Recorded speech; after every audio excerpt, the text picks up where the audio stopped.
ಸ್ವಾಮಿ, ಒಂದು ಕಾಲದಲ್ಲಿ ನನ್ನ ತಂದೆಯವರಿಗೆ ಮಕ್ಕಳಿಲ್ಲ ಎನ್ನುವ ಚಿಂತೆಯಲ್ಲಿರುವಾಗ ನಾರದ ಮಹಾಮುನಿಗಳ ಆಗಮನವಾಯಿತಂತೆ. ನನ್ನ ತಂದೆಯನ್ನು ನೋಡಿದ ನಾರದರು, ಪುತ್ರ ಕಾಮೇಷ್ಟಿ ಯಾಗವನ್ನು ಮಾಡು, ನನಗೆ ಮಕ್ಕಳಾಗುತ್ತಾರೆ ಎಂದಾಗ ಅದೇ ರೀತಿ ಯಾಗವನ್ನು ಮಾಡಿ ಯಜ್ಞೇಶ್ವರನು ಪ್ರತ್ಯಕ್ಷನಾಗಿ ಹೆಣ್ಣು ಮಗುವನ್ನು ಅನುಗ್ರಹಿಸಿದನು. ಹುಟ್ಟಿದ ಮಗುವಿಗೆ 3 ಸ್ತನಗಳಿರುವುದನ್ನು ಚಿಂತಾಕ್ರಾಂತರಾದ ಬಳಿಕ ನಾರದರು ಬಂದು, ದುಃಖಿಸಬೇಡ ಮಹಾರಾಜ, ಇವಳಿಗೆ ಮೀನಾಕ್ಷಿ ಎಂಬುದಾಗಿ ಹೆಸರಿಡು. ಮುಂದೊಂದು ದಿನ ಇವಳು ದೇಶ ದಿಗ್ವಿಜಯಕ್ಕೆ ತೆರಳುತ್ತಾಳೆ.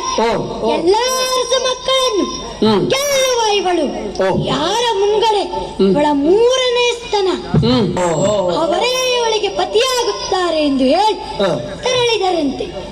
ಬಾಲ್ಯದಲ್ಲಿ ತಂದೆಯನ್ನು ಕಳೆದುಕೊಂಡ ನಾನು ತಾಯಿ ಆಶ್ರಯದಲ್ಲೇ ಬೆಳೆದೆ. ಚೌಷಷ್ಠಿ ವಿದ್ಯಾಲಯ ಪಾರಂಗತಳಾಗಿದ್ದೇನೆ.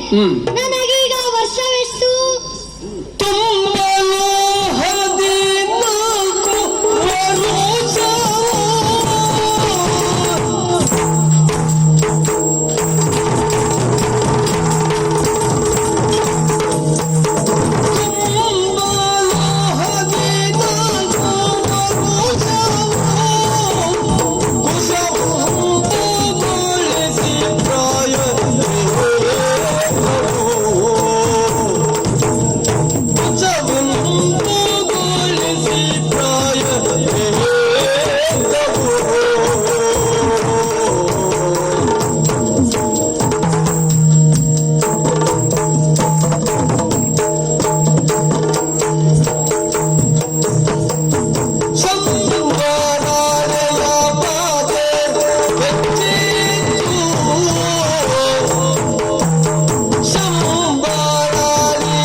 ಅಭಿಯೋಗ ನಡೆಸುತ್ತಿದ್ದಾರಂತೆ.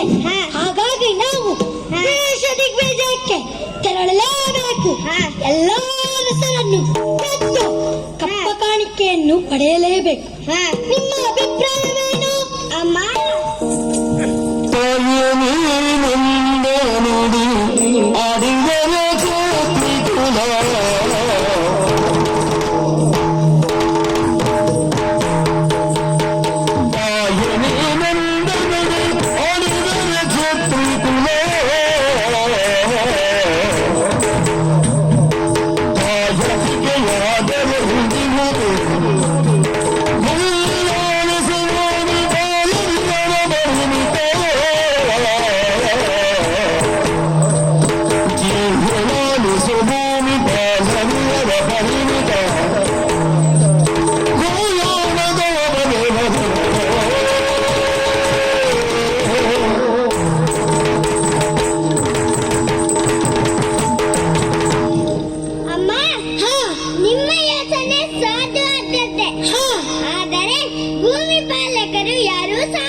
ನಾನು